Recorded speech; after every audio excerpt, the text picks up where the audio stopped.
Yo, what's going on? XYZers, XYZ Nation. It's your boy, the Latchkeyed One, back again. So while I'm out today, right? A couple of weeks ago on my walk, I saw just a group of pine cones, just in a circle. You know, no real design to them or anything, but they were all just placed in a circle, right? Sort of like this. And I just started thinking, like, how did they get like that? How did they get there? And it's like, did it just a random windstorm just come and blow them all into a specific place? Or, was this an experiment from the school that it's close to?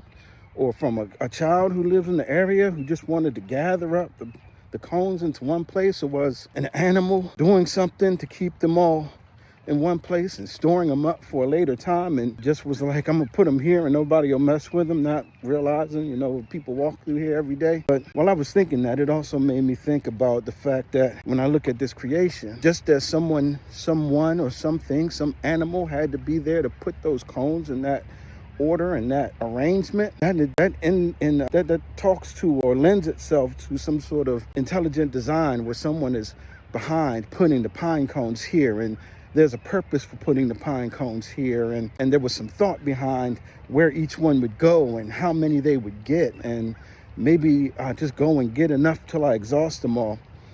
Whether it was an animal, whether it was a human, a child, or an adult, just talks to some kind of intelligent design, some kind of end meaning, some type of teleological purpose, right? Some ends in mind that they're thinking about. And then that made me think about this creation. Because I just see that and I think intelligent design. What do I think of when I see creation? When I see trees, grass, water, skies, stars, clouds, rain, when I see all the things that I see through the Hubble telescope, or all through what is the newest one that's out there, I think it's HST or something like that, with the billions of stars and galaxies. What am I to think about those ordered things, about those things that don't lend themselves to just happenstance? Because I didn't think, after all of my considerations, that a windstorm just blew them into this organization. And it made me think back to Romans in chapter 1, and I'm going to paraphrase, where it talks about there are some who suppress the truth, but God has been made known to them plainly, and we know him by his divine power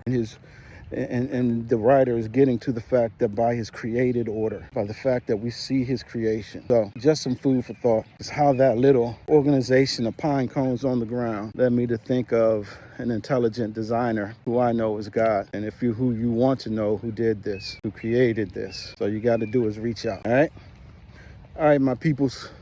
We'll holler. Peace.